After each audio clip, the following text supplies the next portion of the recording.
En la primera parte de esta historia, entramos en un bosque cubierto de nieve. Conocimos a Elias y a los hombres que quedaron atrapados durante un invierno brutal. Escuchamos los pasos alrededor del refugio, la voz que decía, tengo hambre. Y finalmente dejamos una pregunta abierta. ¿Aquello que Elías creyó ver estaba realmente allí? ¿O el miedo, el hambre y la desesperación habían comenzado a cambiar la manera en que percibía el mundo? Porque esta vez no vamos a regresar al bosque para buscar al Wendigo. Vamos a regresar para buscar algo mucho más cercano. La mente de Elías. Bienvenido nuevamente a Narrando Historias. Si llegaste hasta aquí después de escuchar la primera parte, gracias por regresar. Y si esta es tu primera vez en el canal, suscríbete y acompáñame, porque aquí no solamente contamos historias. También intentamos descubrir qué hay detrás de ellas. Hoy vamos a tomar la leyenda del Wendigo y mirarla desde otro ángulo. El miedo, la percepción, la sugestión, el hambre, la memoria y la forma en que nuestro cerebro puede convertir algo que no comprendemos en algo que estamos convencidos de haber visto. Así que volvamos al bosque, pero esta vez dejemos al monstruo fuera de la historia y entremos en la mente del hombre que creyó haberlo encontrado. Imagínate nuevamente aquella noche. Estás dentro del refugio. No has comido correctamente durante varios días. Llevas demasiado tiempo soportando frío. No sabes cuándo terminará la tormenta. No sabes si vas a regresar a casa. Y además, acabas de escuchar una historia. Te han hablado del Wendigo, una criatura asociada precisamente con el invierno, el hambre extrema, la avaricia y la pérdida de humanidad. Ahora estás sentado frente a un fuego que apenas consigue mantenerte caliente. Afuera, todo está oscuro. Entonces escuchas algo. Krug, te quedas quieto. Krug, otro paso. Tu corazón comienza a acelerarse, y aquí ocurre algo que parece sencillo, pero que cambia completamente la experiencia. Tu cerebro entra en alerta. Cuando existe una posible amenaza, nuestra atención puede volverse mucho más sensible a determinados estímulos. Y en situaciones de estrés o miedo, nuestras expectativas también pueden influir en la manera en que interpretamos lo que escuchamos. Esto no significa que el cerebro simplemente invente sonidos. Significa que cuando la información es ambigua, la interpretación importa, y mucho. De hecho, investigaciones sobre percepción auditiva han encontrado que el estrés y las expectativas pueden modificar la forma en que las personas detectan señales dentro de sonidos ambiguos, aumentando en determinadas condiciones la tendencia a interpretar un estímulo como una señal presente. Ahora vuelve al refugio. Escuchas otro crujido. ¿Qué fue? No lo sabes. Podría ser el viento, podría ser una rama, podría ser nieve cayendo, podría ser un animal. Pero también conoces la historia, y tu cerebro tiene una respuesta preparada. Es el Wendigo. Aquí comienza uno de los aspectos más interesantes de esta historia, la expectativa. Si alguien te dice que en una habitación hay una persona escondida, vas a prestar mucha más atención a cualquier movimiento. Si te dicen que existe una criatura en el bosque, vas a escuchar cada ruido. Y si además llevas días sin dormir bien, estás hambriento, tienes frío y estás completamente aislado, tu estado mental ya no es el mismo que cuando estás sentado tranquilamente en tu casa. Tu cerebro está buscando peligro. Y cuando busca peligro, los estímulos ambiguos adquieren un significado diferente. Imagina que ves algo moverse entre los árboles, solo durante un segundo. No sabes qué fue, pero tu mente necesita darle una explicación. Puede ser un árbol, puede ser un animal, puede ser una persona, pero tú ya conoces al Wendigo. Entonces aparece una interpretación. Era él. Y eso nos lleva a otro fenómeno, la pareidolia. Nuestro cerebro tiene una enorme capacidad para encontrar patrones en información incompleta. Por eso podemos reconocer rostros en sombras, figuras en objetos, formas humanas entre los árboles y palabras dentro de sonidos que en realidad no contienen palabras claras. El cerebro está intentando encontrar sentido, y normalmente eso es útil. Pero imagina hacerlo en medio de un bosque, de noche, con hambre, con miedo y esperando encontrar una criatura. Una sombra deja de ser solamente una sombra, puede convertirse en una figura. Ahora volvamos a la historia. Elías sale del refugio, está convencido de que escucha algo, mira entre los árboles y cree ver una figura, alta, delgada, inmóvil, parpadea, desaparece. La pregunta es, ¿vio realmente algo? Aquí tenemos que ser cuidadosos, no podemos saberlo, y esa es precisamente la diferencia entre una explicación psicológica y una afirmación de que todo fue imaginario. La psicología no nos permite decir, Elías no vio nada. No tenemos forma de saberlo. Lo que sí podemos decir es que existen circunstancias capaces de hacer que una persona interprete información ambigua de maneras diferentes. Y Elías estaba viviendo prácticamente todas ellas: aislamiento, oscuridad, frío, hambre, estrés, miedo y una expectativa cultural extremadamente poderosa, el Wendigo. Ahora quiero hacerte un pequeño experimento. Imagina que entras al mismo bosque, pero antes de entrar nadie te habla del Wendigo, nadie te cuenta historias, nadie te dice que hay una criatura. Simplemente caminas, escuchas una rama romperse, miras hacia los árboles, probablemente piensas, fue un animal. Ahora hagamos exactamente lo contrario. Antes de entrar, te cuento durante una hora historias sobre el Wendigo. Te digo que aparece entre los árboles, que camina detrás de las personas, que puede imitar voces, que su presencia se siente antes de verlo. Después te dejo caminar solo. Escuchas exactamente la misma rama. ¿Crees que tu cerebro la interpretaría exactamente igual? Probablemente no.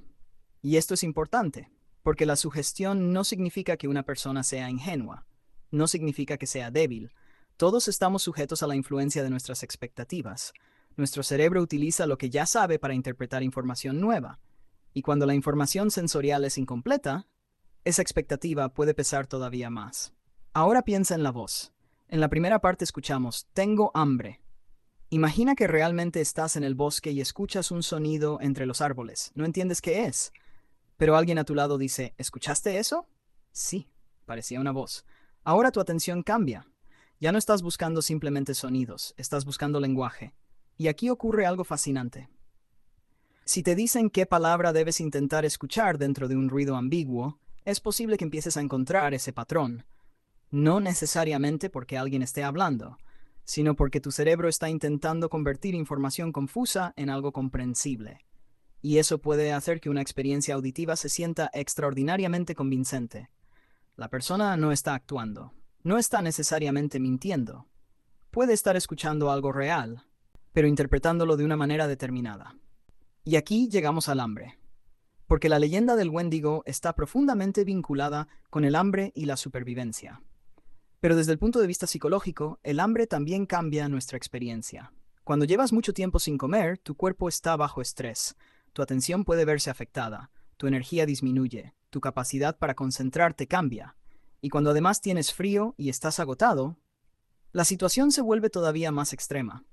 Ahora imagina que tu cerebro está funcionando bajo esas condiciones, y además le das una historia aterradora. No estás entrando en el bosque con una mente tranquila, estás entrando con una mente preparada para sobrevivir, y eso cambia todo. Pero todavía existe otro elemento, la memoria. Imagina que Elías sobrevive, regresa a su comunidad. Alguien le pregunta, ¿qué viste? Elías responde, una figura. ¿Cómo era? No lo sé. ¿Era grande? Creo que sí. ¿Tenía astas? No estoy seguro. Y ahí termina la conversación. Pero después otras personas empiezan a contarle historias. Alguien dice, mi abuelo decía que el Wendigo era enorme. Otro, yo escuché que tenía astas. Otro, dicen que aparece entre los árboles. Elías vuelve a recordar aquella noche, y ahora aparece una imagen, una figura, más alta, más definida, más parecida a la criatura que todos conocen. ¿La vio así? No podemos saberlo. Pero sabemos algo sobre la memoria. No funciona como una grabación perfecta. Cuando recordamos un acontecimiento, reconstruimos partes de la experiencia, y la información posterior puede modificar determinados recuerdos.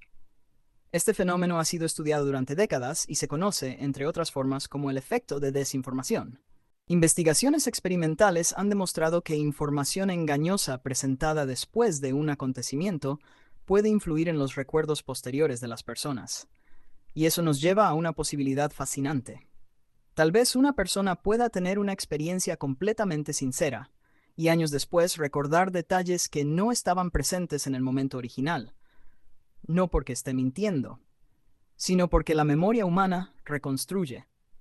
Ahora regresemos a los pasos.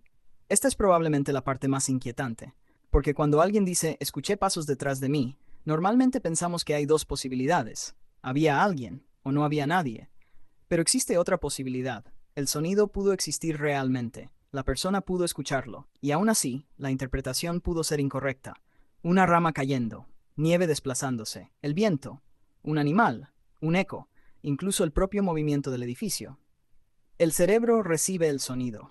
Después intenta identificarlo. Y si estás asustado, puede ser mucho más fácil interpretar el estímulo como una amenaza. Por eso, una experiencia paranormal puede comenzar con algo completamente real. El sonido fue real. El escalofrío fue real. El corazón acelerado fue real. La sensación de presencia fue real. Lo que no sabemos es qué produjo todo aquello. Y hay algo todavía más interesante, la sensación de que alguien te observa. Seguramente alguna vez te ha ocurrido, estás solo, estás caminando, de repente tienes la sensación de que alguien está detrás de ti. Te das la vuelta, no hay nadie. La sensación desaparece. ¿Significa que había alguien? No necesariamente. Tu cerebro puede utilizar pequeñas señales del entorno para construir una sensación de presencia. Un sonido, un movimiento periférico, un cambio de luz, una corriente de aire, incluso tu propio estado emocional. Y cuando estás en alerta, puedes interpretar esas señales como la presencia de otra persona. Ahora imagina vivir eso en el bosque del Wendigo.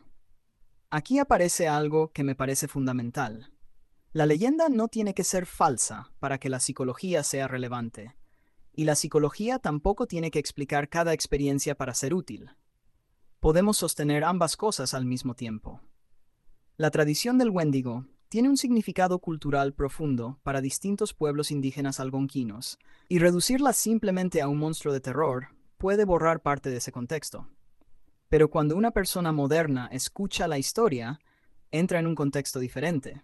Puede haber películas, videojuegos, imágenes, historias de internet, representaciones del monstruo, y todo eso crea una imagen mental. Entonces alguien entra en un bosque y su cerebro ya sabe qué buscar. Ahora quiero volver a Elías por última vez. Imagínalo sentado frente al fuego. Tiene hambre. Tiene frío. Está agotado. Sus compañeros están desapareciendo. Escucha pasos, después una voz. Luego ve una figura. Finalmente encuentra una explicación para todo aquello. El Wendigo. Desde su perspectiva, la experiencia fue completamente real. Pero nosotros, desde fuera, tenemos una ventaja. Podemos detenernos. Podemos preguntar. ¿Qué escuchó exactamente? ¿Qué vio? ¿Cuánto tiempo llevaba sin dormir? ¿Qué sabía sobre el Wendigo antes de aquella noche? ¿Qué le contaron después? ¿Cómo cambió su historia con los años? Y quizá nunca podamos responder todas esas preguntas. Pero justamente ahí está la belleza de este tipo de historias. No necesitamos destruir el misterio para entender la mente humana. Y ahora quiero hacerte una última pregunta. Imagina que vuelves a estar en aquel bosque. Es de nadie alrededor. Escuchas un crujido, después un cótero. Te giras. No ves nada. Entonces escuchas una voz, muy baja. Casi un susurro. Tengo hambre. Tu corazón comienza a acelerarse. Miras entre los árboles. Crees distinguir una figura. Parpadeas. Desaparece. Ahora dime, ¿qué parte de esa experiencia sería realmente sobrenatural? ¿El sonido, la figura, la sensación de presencia, o la interpretación que tu cerebro construyó a partir de todo ello? Ese es el verdadero misterio, porque la psicología no nos dice, los fantasmas no existen. Nos obliga a hacer una pregunta mucho más incómoda. ¿Cómo sabes lo que viste? Y esa pregunta cambia completamente la historia del Wendigo, porque quizá la criatura no necesita perseguirte, quizá solamente necesita que tengas miedo, que estés solo, que estés cansado, que conozcas la historia y que mires hacia el bosque esperando encontrarla. En la primera parte conocimos al Wendigo como una leyenda, una figura relacionada con el hambre, la avaricia, el invierno y el miedo a perder nuestra humanidad. En esta segunda parte, descubrimos algo diferente. Descubrimos que nuestra mente también puede convertirse en parte de la historia, puede interpretar, puede anticipar, puede completar información, puede recordar de manera imperfecta y puede transformar una experiencia ambigua en algo que sentimos como absolutamente real. Pero eso no significa que podamos explicar cada relato de Wendigo. No podemos, y quizá nunca podamos, porque hay una frontera que la psicología todavía no puede cruzar. La frontera entre lo que una persona experimentó y lo que realmente ocurrió. Y tal vez, esa incertidumbre sea precisamente lo que mantiene vivas estas historias. Esto fue Narrando Historias. Gracias por haber regresado para conocer el otro lado de la leyenda. Si disfrutaste esta segunda parte, suscríbete al canal y deja tu like, y quiero que me respondas algo en los comentarios. Después de conocer la leyenda, y ahora conocer cómo funcionan el miedo, la sugestión y la memoria, ¿crees que el Wendigo es solamente una historia que nuestra mente aprendió a temer? ¿O piensas que hay experiencias que todavía no podemos explicar? Porque si algo nos enseñó esta historia, es que quizá el verdadero monstruo no siempre necesita estar afuera. A veces, basta con que tu mente crea que está ahí, y la próxima vez que estés solo y escuches un ruido detrás de ti, quizá recuerdes esta historia. Pero hay algo que espero que no hagas. No mires inmediatamente hacia atrás, porque después de todo lo que acabamos de descubrir, todavía queda una pregunta. ¿Qué pasaría si esta vez realmente hubiera alguien ahí? Nos vemos en el próximo relato, aquí en Narrando Historias.